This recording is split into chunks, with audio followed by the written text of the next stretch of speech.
Hello, friend. Thank you so much for joining me over on YouTube. I just wanted to give you a quick heads up that the training that you're about to see was originally recorded via Facebook Live over on our Facebook page. If you like what you see and would like to learn more, make sure you join us over on Facebook for weekly tips and tricks to help you grow your direct sales business and work smarter, not harder.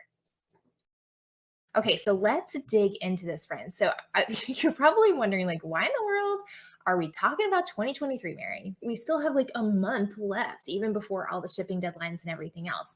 But being a business owner, as long as I've owned brick and mortar businesses, I have owned multiple online businesses. I know what happens during the holidays, right? You can't turn your brain off. I mean, raise your hand if you're like me, and the ideas just keep flying at you, right? As soon as you start to relax, step away from the business, it's like, right? So you're constantly thinking of stuff you can do for your business. And let's be real about something else. Okay, we're going to blink and it's going to be a new year because I'm pretty sure that the calendar gets shorter in between Thanksgiving and Christmas. It moves very, very quickly.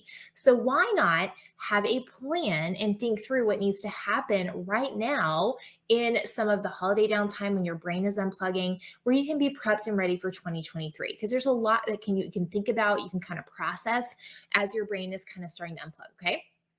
So I'm going to walk you through 4 things I want you to do, and I might think of some more on the fly. I don't know.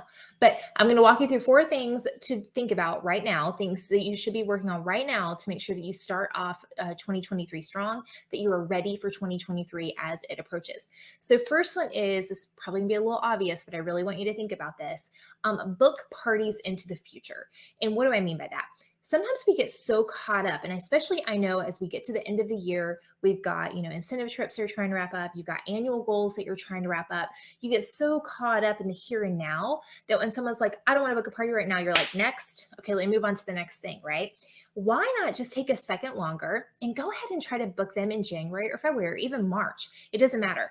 But getting those parties and those events and things on your calendar now means you can actually take a breath when you get to Christmas. And now, friends, should be the time, this kind of week, leading into Thanksgiving, and that week after Thanksgiving, we should be nailing down January, because again, you only have a few weeks until most of your shipping cutoffs are happening. You're probably going to want to unplug. And the last thing you want to do is roll out of Christmas into that fabulous week between Christmas and New Year's, where we get to kind of hang out and do lots of fun stuff, worried about your business in January. So make sure it should be fun, reaching out to your January hosts, reminding them, just doing some fun things instead of being stressed about it. So this is going to save you time in the follow-up process as well. So think about that. When someone's like, oh, I don't want to book a party right now. Well, you want me to follow up with you? Why not just go ahead and ask? Go ahead and get the date on your calendar now, offer them that January or February booking. And then I would start with January, obviously, if it's not full for you yet. Go ahead and start with that January booking and get a date on the calendar. Okay, so book parties into the future. Don't get so stuck in what you're doing right now that you forget what's going to happen 2 and 3 months from now. Okay. The other thing I want you to do, number 2, is to ask yourself some questions. And this is just some kind of reflection, some things to think about as you are relaxing, as you have less things to do. Hopefully you have less parties during the holiday time, or the holiday weeks, or specifically on the holidays, that you can just take a break, right? And that's when our brain can really start to process stuff. So ask yourself some questions about 2022. I know it's not quite over yet, but what are some questions? So there are four specific questions that I want you to ask, and just take a little bit of time to write the answers down. The first one is, what worked? Okay. What went really well for your business this year? All right. What didn't work? Okay. Like, what was just a struggle for your business this year? And really get like granular about that. Like, what specifically, drill down on it a little bit. What specifically wasn't working? Don't just say bookings or parties. What specifically was it? Not enough attendance at your parties? Was it not booking enough parties from your parties? Like, really think about that. What was like awesome? What worked and what didn't? And then the kind of the second half of these questions is, what did you enjoy and what did you hate? Okay. What did you enjoy doing in your business? Like, what like lit you up in the business? Because what we want to think about there is, as we're starting to prep for 2023, is what do I love? What do I love about my business? And how can I do more of that so that I'm fulfilled? Not because my upline tells me to, not because my company tells me to, not because Mary said so, but because I love that part of the business. Like, what is that for you? And then what did you hate? Like, what was the thing that you dreaded doing? And so, as you're thinking about planning and getting ready for 2023, when you're thinking about those things that you just don't like doing, are there ways that you can outsource that? Are there ways that you can delegate that? Are they things that you can just get rid of? That's an option as well. Okay. So just kind of start noodling some of those things over. The third question is kind of ask yourself where you're investing your time and money. So the way I like to do this, we do this every quarter for our team, and it is very, very effective, is do some time tracking. And so the best time I like to do that is probably the first part of December, because what is that going to tell me? It's going to tell me, where am I spending my wheels? Where am I, where am I spending time that shouldn't be spent? Because that kind of goes along with those questions of what do I love? What do I hate? And it allows you to see where you're actually spending your time. What are you actually doing in your business? And time tracking doesn't have to be complicated. I like a spreadsheet because we can put some calculations in there, but then really take a hard step back and say, am I working more than I want to? Do I think I'm working a lot and I'm not actually working a lot? I've had that happen with coaching clients too, where they're like, yeah, I work like 30 hours a week. And then when they time track, they're only working 10. Okay. So it feels like you're working more, but then you're actually working. Okay. So doing some time tracking just for 5 days or even 3 days, just to see where you're spending your time. And along with that is really figuring out, and that will tell you where you're investing your time and maybe where it shouldn't be invested. Am I spending money in ways that enhance my business? Or am I spending money on stuff? Do you have a subscription? It's like that gym membership. You guys know what I'm talking about. The gym membership that you just keep getting charged for, even though you're not going to the gym, right? So are there things that I'm continuing to pay for that are no longer of service to my business, that they are no longer useful to me as a business owner? Maybe I'm just picking Project Broadcast because that's a subscription, right?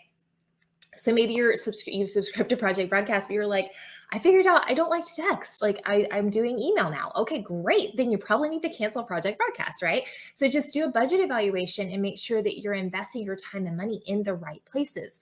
Are you also investing money in things that are going to grow your business? That's another thing to think about, is are you actually taking the time to do that? Okay. So do the other, in the kind of the last part of that between time tracking and budget evaluation is you need to do some bookkeeping. And what I mean by this is get your files ready, like pull your receipts together. This really should be a monthly process. And if you saw my video a long time ago, several weeks ago with Direct Sidekick, highly recommend them. So go back through our videos and you can find that.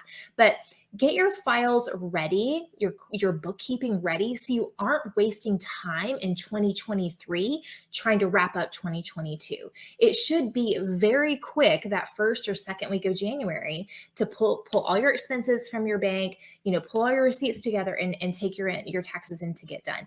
This should not be months and months and months down the road that you procrastinate on this process. So if you have some downtime, go ahead and start pulling those reports. It'll be fresher in your mind, and you'll be ready to hit the ground running in 2023 instead of dwelling on what's been happening in 2022, going back and trying to find stuff. Like, let's get ready to hit the ground running in January.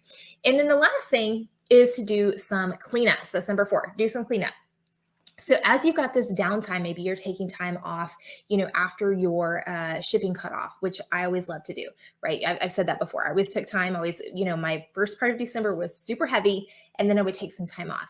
So go clean out your files, folders, clean up groups that you're in that are no longer serving you. Like, really, when you do that time tracking, you can figure out, okay, is this person that I've been pouring into, this accountability group that I've been showing it for? Like, just do some cleanup on those relationships, those connections, those time wasters, so that you have the most efficient time as you head into 2023, right? So get rid of all the clutter so you can start fresh. And you'll have the space to do that if you don't have parties and other things. You can just use this as kind of an admin time.